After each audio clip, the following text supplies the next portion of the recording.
What's up, everybody? Welcome back to Beyond the DJ Booth podcast. I'm Brian B., one of your co-hosts, and this is... Yes, sir. It's Joe Bunn. Dude, when this drops, it will be 2 days before Halloween. You've kind of been big on costumes. Are you able to reveal any costume material? Because it'll be 2 days before this drops, so you're not giving too much away early. So this will come out on the 29th? 29th. Of October. I will have already been and performed as Heath Ledger's the Joker. Oh, okay. That's like a staple, not in the nurse outfit from the end of the movie. I'm going back to the purple suit. Purple suit. Down to the authentic shirt, movie correct tie, socks, shoes, suit, hair, obviously extensions. What type of performance are we talking about here? It's a Halloween party at somebody's mansion. Oh, that you're actually DJing? Yeah. I've never played in a costume before. I know. Are they doing like costume contests? I don't think so. I've never played this party. We, as a company, have historically played this party for several years in a row. However, I have never personally played it. This is an individual's party or a company party? A lady we know. Okay. A friend of mine. I mean, I guess. She's an interior designer. Just a person that's, a very social person in Raleigh. And Scott played it a couple times that works for me, Scotty Styles. Yeah. And he sent me the video, and the room looks very small. So it's the same place every time? I think. Okay. It's always at her house. Wow. Okay. So. And do you go like super themed with the music? Like no, absolutely not. You're playing Thriller though, right? Like sure. But like any of the other like one-offs? No. No Oingo Boingo? No Oingo Boingo. No, what was that? Monster Mash? Monster Mash. Somebody told me Monster Mash was about an orgy. Did you see that?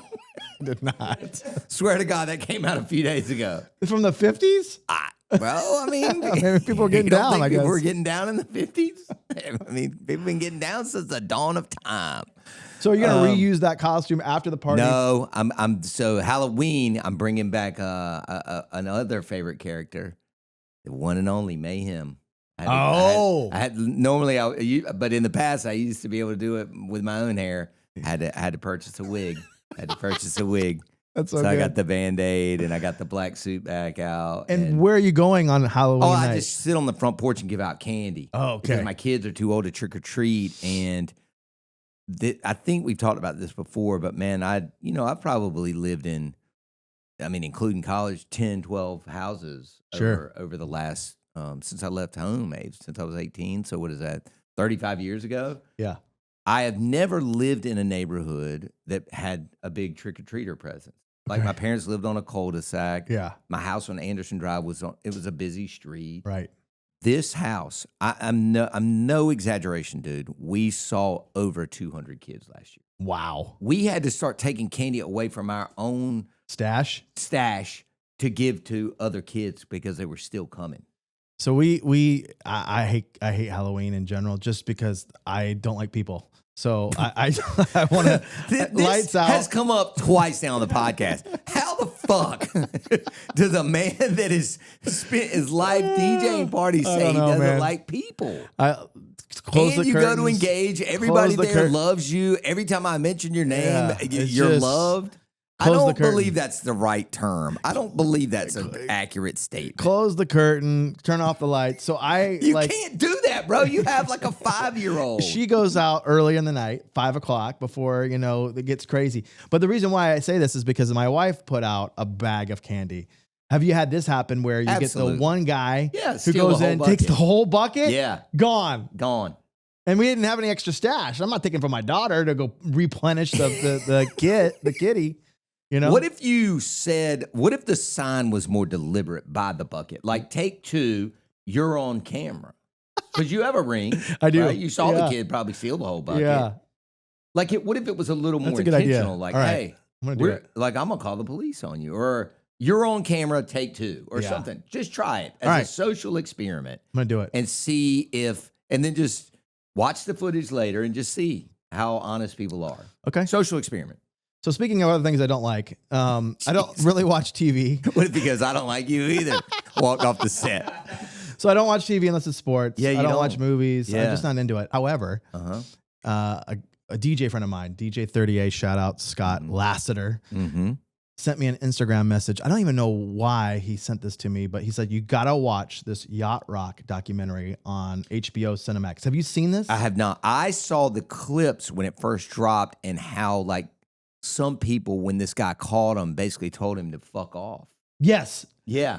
Donald Fagen did. Steely Dan. Yeah. Right. It's hilarious. Yeah. I've heard some of this. And just because he was calling it Yacht Rock or something. I don't know. But anyway, go ahead. I'm sorry to interrupt. No, you're good. So I don't know. Last night there was no sports on. I'm like, I'm watching this. So and I've been paying for this apparently. I had no idea I've been paying for HBO Max. Who knows? So I go on there, see it, and I'm like, I'm watching this. It's like maybe an hour and a half, 2 hours. Oh, it's okay. It's not like a multi-part. One of the best documentaries I've ever seen. Wow. I'm watching this tonight. You need to check it out. It was so good. So many stories, especially if you like music history. Just things I didn't even know, like certain songs. Yeah. I don't want to be a spoiler. No, yeah, don't, because I will actually watch this. But I mean, it was so good. The real clips from real shows, real interviews with the people who did it. wow. Incredible. So if you are a DJ and you've not seen this documentary, shout out DJ 30A again. That specific one is incredible. It's on HBO Max. HBO Max. Okay. Did they get Michael McDonald up there? They did. All right, Okay. cool. Yeah. Good. Okay. Yeah. So That's critical. Yeah, that's a critical piece. Well, and I mean, I know him from the Doobie Brothers. Yeah. Obviously, there's other stuff. I didn't realize how many records that dude has guest vocaled on. Like, it's insane how many vocal tracks that dude has done in that decade. You know what I mean? Yeah. And he's still looking good. I mean, he's like still out there parents singing. Love that dude. They Crazy. loved him. Yeah, they loved that stuff. And back then, of course, when we were riding around listening to it in my parents' car, it wasn't called Yacht Rock. It was just whatever was on FM radio. And they go through how it got its name and all of those different things. And crazy enough, it didn't happen until like the 2000s. Yeah. That's kind of when I remember people start using that term. Right. Yacht Rock. And it's interesting because a lot of music actually doesn't get their name until it's the decade. It's over. That's a good example. They threw out give me an example. Like Beethoven did say, "Hey, we play classical music. Right. Let's just all play classical. Right. That's our genre." They didn't get that name until like decades later. Yeah, you know what I mean? dead. Yeah. So it's just interesting how some of those genres don't get their name until much later on. Nice. So I love that, man. I'll definitely check it out. 100%. You just got back from DJ's Assemble? I did, man. Shout out. Their first show. Show. First time doing it. Even Steve, Jack Christian, Chris Washburn, Lou Paris. And first show, and it was in, of all places, Syracuse, New York. And of all times, October. And when they announced this 6 months ago, 8 months ago, I'm not sure. I mean, I remember, I think I'm closest with Jack. Jack and I are pretty close. We talk once a week. Yeah. And I was like, what are you doing, man? Like, why? October in Syracuse is crazy. And he was like, I know. I can't do a British accent. But he was like, man, I know, blah, blah, blah. And I was like, he goes, but I think we can get people to come. Now, just their names alone and what they've done, I was like, maybe they can. Right? Even Steve, for sure. Jack. I mean, I just was like, surely these guys, you know, they all had their own individual following skill sets and following. Yeah.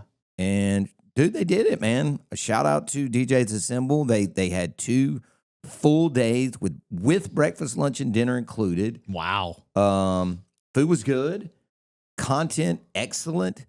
I left yesterday, and so I missed the second party, but the first night party, even Steve, Digital Dave, this guy B-Ren blew my mind. Dave Gordon that also works for Both Lighting. He's a great DJ.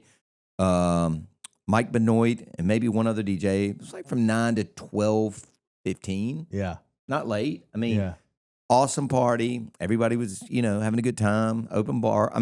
Cash bar. I mean, dude, and I guess the highlight for me is listen, everybody gave great content. I mean, Benny Nord, as he goes by on Instagram. I even messaged you. I was like, this guy's a rock star. Let's see who else spoke. Todd Powers gave a great job, did a great job of health stuff. Nepa spoke. Yeah. My boys, John Roach, Rich Cranston spoke about kind of like, how they built their team and like a workforce type thing. But dude, to be able to listen to Jim Boeheim, who has 3 gold medals, 5 world championships, at least 1 or 2 NCAA championships. Speak and get to ask him a question was kind of a highlight. What was your question? I literally stood up and I said, hey, Coach, thanks for being here. First of all, I'd like to apologize to you because as a diehard Tar Heel, I did nothing but cuss your name for years. And he just laughed and he goes, I get that. And I go, but my question is, has NIL ruined college athletics? Oh, okay.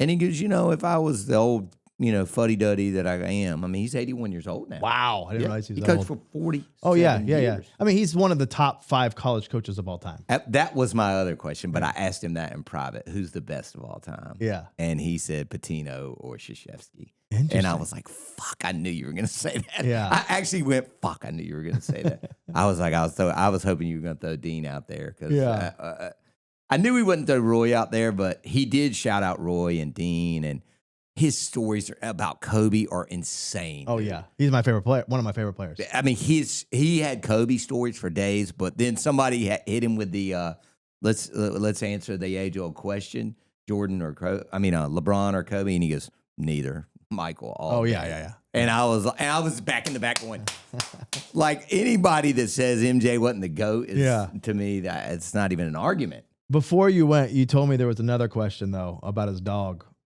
I think it was wasn't him. Oh, it wasn't him. It was some ACC coach named their dog Dean, and again, I didn't know if it was a diss or a tribute. Yeah. And it was not Bobby Knight. It was somebody else in that era of Dean Smith. Yeah. What did he say about the NIL? Just curious. He said, "Listen, man, it's messed up. It's not going anywhere. The problem is it's unregulated. Right. So if you have a booster like Larry Ellison at Michigan or wherever that can just be like, this kid wants $10 million to come throw the football. I'll pay him $10 million out of his own bank account because a billionaire doesn't give a fuck about $10 million. Yeah. He goes, until they cap it like the NBA or whatever, the other things where you have a salary cap, it's completely out of control. Wow. That was kind of his answer. Yeah.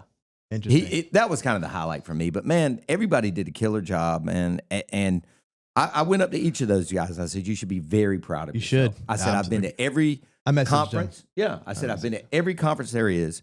And there were very few tech problems. You were on schedule. It was organized. The badges were ready. Y'all kept it moving. The content days were a little long for my taste. Yeah. But nobody can leave there and say, wow, man, I didn't get enough, content, or I got ripped off on content. They gave everything. And I know you left a day early. Did they say they're doing it again? Same time of year, same location? That's a great question. I'm assuming. Yeah. I don't know. Okay. I don't know. Shout out DJs Assemble, though. That's awesome. Yeah. Oh, yeah. Speaking of John Roach and Rich Cranston. Yeah. Oh, there was some breaking news. There was some breaking news. So I have to even write this down. So at the end of their seminar, they called me up and all of their staff was there because, again, they're in Rochester. What's the name of their company again? Encore Events. Encore Events. I bet they had 12, 15 people there because they're only 90 minutes away. Right. So they just drove over, rented an Airbnb or whatever. And over the last 6 months, I've been talking to these guys about working more in the DJ's vault. They've both been educators, just like you are, right? They've made countless videos. And I basically got up there and was like, look, I've been doing this for 7 years. I want to take it to the next level. It needs new eyes, new energy. And I've brought both of these guys on. That's amazing. So they start when? They start effectively November 1. And what does that mean that they start? Well, they will be more active. They're just trying to get through. Are they the ones curating now? Well, so John Roach is going to be the member and education experience guy. So he will be getting more people to be educators. Got it. Making sure that when you log in, that everything is organized and looks right. Make sure it's easy to use. Cranston, more vision and growth strategy. He's like the numbers guy, the financial guy. And then I've always told him the thing we're missing, and you and I have talked about this before inside the vault, is an ascension plan. Like, yeah, it's great. You can pay $25 a month and pop in here and watch a couple videos, download a couple of documents. But like some people need more help, more coaching, more hand-holding. And that is what I think they're going to be good at. That's awesome. Whether it's a live thing, a small kind of retreat. 5, 10, 20 people in their office for 2 days, or Love it it. is 6 months of coaching with, a guy that's absolutely killing it. Love that, man. Yeah. So that was the big announcement, I guess. That's great. Yeah, they all had on vault tees, and it was cool. Yeah, That's amazing. it was awesome. It went great, man. I'm glad I went. I would have been upset and had a little bit of FOMO if I had not. Well, let's talk about move to our next segment. Okay. Story time. Story time. Okay. It's story time. You had a Thursday wedding just recently. I did. You don't do very many of those, right? I don't, man. And I know people listening are going to be like, this guy's a dick. He doesn't do Thursday weddings. I'm like, dude, I'll do a Thursday wedding. We just don't get asked a lot. Yeah. Raleigh's not what you call a destination location. Right. Right. And it's not heavily populated like New Jersey. Janai does Thursday every week. And you know what I mean? you were specifically asked for at this Thursday wedding, or you? Just, Yeah, I think I was. And it was right around the corner at Merriman Wynn, which we're doing our conference there in 30 days. Yeah. I've done countless events there, and it was a Thursday, and I did not look at the Thursday aspect of as a negative. I didn't think that was going to work against me, and it didn't. But what did was that fucking lawn outside and those stupid lawn games, and then putting a bar on the lawn. Right. It was 70 degrees that night. Yeah. Everyone wants to be outside. Yeah. They were, Yeah. including the groom. We saw the bride some. The groom was out there until last 15 minutes. Yeah, last 20, last 15. Yeah. So, as I've always said, people are going to follow what the bride and groom do. So they were outside a lot. Right. And they had a watercolor painter doing little couple sketches Yeah. the whole night. She was outside. It was too much outside. It could have been great. And it was fun. I mean, I looked at the clips the other day. I mean, there was dancing. I don't want to say it wasn't, but it went through a point, and you'll see it in the YouTube video I put out. And Saquon stopped filming. There were either 2 or 4 people there. I think there was 100 on the dance floor. On the dance floor. And I looked at him, and he stopped filming, and I go, keep filming. And he turned the camera to me, and I go, this is what happens when you do all this stuff outside, Right. and I'm in here playing my ass off. So would you have? I mean, obviously the Now bar. they came back. Right. I mean, that wasn't how it ended. Right. It ended, on a high note. But there was a period where I looked out there, and it was like 2 people like partying. So the bar, obviously, that was super a negative. kiss of death. Yeah. Kiss of death. But would you have suggested lawn games only for cocktail hour? 100%. Stop. I had this exact conversation 2 days ago with my couple that is getting married there on the 26th, and she goes, and I told her that story, and she goes, "What do you?" She goes, "You think I should just pull the lawn games after cocktail hour?" I said, 100%. Yeah. Put them up. Don't need that. If you paid me all this money and you guys really like to dance, and your guests really like to dance, don't put anything outside. Have you ever done a one there where you're outside, or is it always indoors? They have a heavy noise ordinance. You remember Gotcha. how residential I it do is. remember I them have saying played outside there before, and the police always come. Got it. You also have to remember the first year that place was open, where the carriage house was a tent. Oh, There was no building. And I Got it. looked at Jody, the owner, and she had just bought this place, spent all this money. yeah. And I said, this isn't going to work. And she goes, what do you mean? And I go, you're going to have to put a building up. Police were coming every time we played there. Yeah. And she goes, oh, that's my 5-year plan. And I go, then you won't be in business. You're not going to make it to year 2 if you don't start building this building. Right. And by the end of year 2, it was built. Wow. Because I'm not kidding, man. We would be 9 o'clock at night. Police were coming, telling us to turn it down. And Right. Anyway, it is very residential. So, any other tips for a Thursday wedding besides just That's it, man. Yeah. Because honestly, those people came to turn up, but I mean, if you've got all those factors working against me, we can't. And the fact that it is Thursday, and most of those people did probably have to go to work, and they were local, blah blah blah. But I mean, if you're going to factor that along with being 70 degrees and putting a bar out there and almost encouraging outdoor activities, you're going to shoot the dance floor in the foot every time. Got it. All right. Well, there's some other DJ news. Oh. Have you seen this DJ narking site? No. Have you heard about it? No. So it's this thing. It's called Skip This DJ. Oh, wow. Report bad DJ experience. Is this real or This you is made this up? totally Oh, real. okay. Evidence-based reviews. So you basically go on the site. You can go to the next slide. And basically, they say it's evidence-based. So a couple can basically post a story about somebody. And then if you go to the next slide, I think it's like the DJ. Here's an example of like two, of course, my area, services in that area. I don't know this DJ, but like they basically can put all the evidence. Somebody reviews it. A moderator does. And then if you go to the next slide, the DJ can actually respond to it. So they give the ability to respond to it. Who made this? A DJ.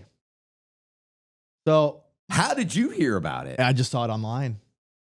Someone was promoting it. So what? Hold on, time out. How is he making? Is it monetized? I don't think so. Not yet. So go on. My question is, do you think this could be a good idea because it weeds out people who do? The whole point of it is so that a couple doesn't get screwed.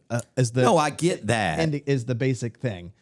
But as you know, people take advantage of that sometimes. Some couples don't report the whole story. That's why they've given the ability for this person to basically, defend write themselves. Their story. But do you think that this is got legs and that it has the ability to be good for the industry? I guess why is it any different than like the Knot or Wedding Wire? Those reviews are real. They are. Every review we have is real, and I can respond to those. And I like this, that it actually gives you the ability to like put facts behind it. Like you can only respond in text. I guess you could put some screenshots maybe on those Knot reviews. I don't know. I've never done that. I've never had to do it. But I guess the whole point of this was to pre-warn people so that they're not getting taken advantage of. I get that, man, but it seems a little bit scary. Because I just don't know how regulated it is. Right. You know what I mean? At least with the Knot, they like if I got a bad review on the Knot, and and I go, hey, hold up, I can dispute it and go that we've never heard of this person. Tell them to produce a contract, they'll pull it down. Yeah. Like, is this going to be that regulated? You know what I mean? Like, because your competition can get on there and just shit all over you. They could. Well, and then secondly, how do I know that I've been shit on? You don't. Yeah. I guess maybe they would. I don't know. I don't know how it all works. I would assume they would give you the ability to, like, they would notify you, hey, we've received this complaint or whatever. I don't know. There's only 2 of them on there at this moment. Oh, this is brand new, right, apparently. Right. But it had a lot of chatter in the DJ space from folks kind of saying yay or nay. It looks professional. It's I don't know. Somebody took the time to build it out. Yeah. Yeah. It's scary, though, man. Not from a point of my guys do a great job, man. Listen, do we get a bad review? I would say we get 1 a year. Yeah. And it's usually something pretty tame. Yeah. It's not like a no-show or a complete disaster. Something didn't go great. They didn't play enough of their songs. There was a tech issue during the ceremony. Right. It's usually not disastrous. Right. But we're good for 1 a year. Yeah. And I just don't know that I'm going to be, if somebody goes on here and I don't get notified, that would kind of suck. Yeah. At least I'd like to defend my position. Right. Or say, hey, this is what I need to make it right. Yeah, we made it right. We sent back $500 for the ceremony. Yeah. Whatever. I don't know. Anyway. All right, booth heads, we made a move, and it's a bold one. We officially launched a Patreon. We've got 2 tiers, one for $5.99 and one for $19.99. Basically the cost of a coffee or a cocktail, depending upon how you roll. Listen, this isn't some support us or we disappear kind of thing. You actually get some things that are useful that we think that you're going to need to run your DJ business. Like early access to batched episodes, bonus episode that we couldn't post publicly maybe, and our weekly top 10 banger lists, songs that absolutely crushed at our events this week. The stuff that you really want to steal from us anyway. But if you want to go deeper, jump into the booth back room at $19.99 a month. That's where the extra love lives. Monthly prize drawings like headphones, merch, coaching calls. We've got Serato exports of our history, discounts on exclusive merch, and record pool hookups. Backroom members aren't just listening, they're actually shaping what this podcast is going to become and probably making your DJ sets better in the process. So stop texting us asking, what remix was that, and get in the booth for real. Patreon.com/Beyond the DJ Booth podcast. Choose a tier, grab your spot, and let's keep building. Booth heads, you know where to go. Last 2 things. We started a Patreon. Yeah, we did. been going pretty good. I think it is going pretty good. I think the value is there. Let me defend our Patreon first and foremost. As a Patreon supporter. Yeah. I am one. You have a shitload. I have a lot. Yeah. I only have a couple. I feel like we are doing a great job of putting up something every single week, maybe 2 times a week. Yeah. And it is usually been lists of what we would call bangers, right? Yeah. I mean, don't you think that's kind of one of the most valuable things we're putting up right now? I mean, I'm just talking about somebody who, if I was a subscriber, there are songs that you send me the list every week, dude, and I'm like, dude, you played this? Yes. Danity Kane's Showstopper went off last at the 40-person wedding. Went off. That's crazy. I thought it. I was like, "There's no way." It's just so slow. It is super slow. 60 beats per minute or something ridiculous. Off. And I think I came out of EDM and then halved it into that. Wow. And they went like they were doing like a routine to it. Yeah, it's like it's that like Snap era. Yeah. So it kind of goes with that. Yeah. There was a bunch of Soulja Boy and stuff on there. Okay. Snaps era. But yeah, I agree. And then I posted my first exported Serato playlist. Yeah, that's nice. From an event. So you can see like how it kind of flows from one to the next, not just the 10 bangers. Yep. And we're also doing some giveaways, which every month we do one giveaway. I was going to share on this episode what we're giving away in October, which is this extra travel extension cord. Okay. This thing is... Oh, you can wrap it around itself. You can wrap it around itself. It has USB A and C plugins in it. And it's $21.99. So you're already getting more value if you win this than what you just paid for a monthly membership. So that will be the October giveaway for only the booth backroom members. So if you're a booth backroom members, we have 2 tiers. 2-tier, right. So if you're in the booth backroom, you can win this at the end of the month, which is coming up in 2 days when this episode drops, is when we'll do the list. Wheel of names. Yeah, Wheel of Names. Where do we usually post that? In the Patreon. You record a little video of it? I do. Are you spinning the Wheel of Names? Yeah, I did. So we can say we didn't rig it? Yep. Okay. Last month, DJ Squirrel won. Yeah, he did win. I don't remember what he won. Oh, the earplugs. Oh, yeah, to protect your hearing. Yep. Those things are nice. Yeah. Ears, not hearts. Ears. So let's move into the question. Okay, let's do it. Question of the day. You read that. From a regular subscriber / poster, I guess, or Albert Lau, my boy from Pensacola. You know him? I do. He's a good dude. Nice. For international destination wedding pricing, besides travel and lodging, do you charge a fixed fee or the same as you would in the U.S. if it's in Costa Rica? Since you don't do many, but let's give it. I did play in Costa Rica. Did you? Yeah, last year. Well, what's your answer to this? And then I'll give you mine. Obviously, this travel and lodging. I'm not a good example, man, because it's a friend of mine, and she also works at a wedding venue. So I did a discounted rate, took it as a vacation, went down to Costa Rica for 4 or 5 days. But what if it was a rando? A rando reaches out to you. I would ask for my normal rate, which is, let's call it $4,500. Mm-hmm. I would ask for a plane ticket, a couple nights at a hotel. I'd probably stay longer and pay for that out of my own pocket. I'm not like you, man. I can't go to these gorgeous places and leave in like 12 hours. Yeah. Like you're a maniac. Out. Yeah. And I would say, I will source the gear. Like I'll find somebody. Right. Like I found a guy through AGI Pro DJ. Yeah. They were like, hey, we've sold this guy a ton of good gear. He's your man. And he was the guy. Right. And you pay for the gear.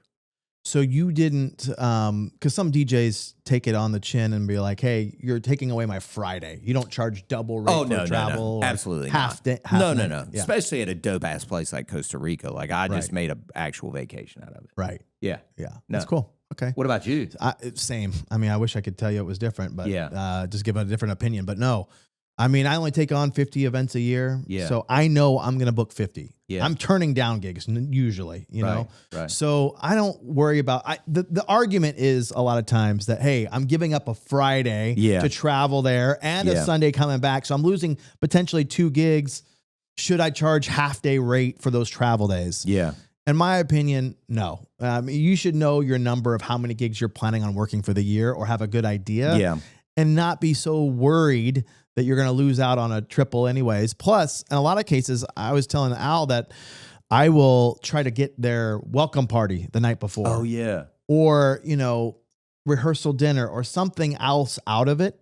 Because I think a DJ rather than a band has more of a catalog of music to work with. You could theme it. You could do all kinds of different things. You're not going to vibe it out. Yeah. blow out your wedding set and feel like you've heard the same thing for 3 days. Right. A DJ has more in their catalog to play. So, especially somebody like you that really digs deep, curates the music. Like, yeah, they're not going to hear the same songs, even if you played all 3 days. And I think it actually works to your advantage because you build trust with the crowd. Yeah. Number one, usually there's smaller audiences, 100 person or less usually. Number two, it's always a good feeling when you do crush that first night. They're like, how are you going to top it tonight? I love it when they say that. Yeah. Yeah. And then you kind of come back and you're able to do another one. So it kind of can be a builder for that. And then those usually become great referral networks. Right, because right. someone saw you, they saw that you could handle a destination wedding. So I love working the other events. That's how I would make my money rather than trying to charge them for a travel day, a half fee or whatever. Great tip. I never even thought about that. Genius. Cool. Good shit. Well, let's thank our sponsor. Hell yeah. DJ Event Planner is the go-to CRM for myself and my guy Brian B over here and countless other DJs. If you are having trouble keeping up with your leads or your automated email drips and things like that, check out djeventplanner.com. We'll see you guys on the next episode. Happy Thanks, Halloween. everybody. See ya.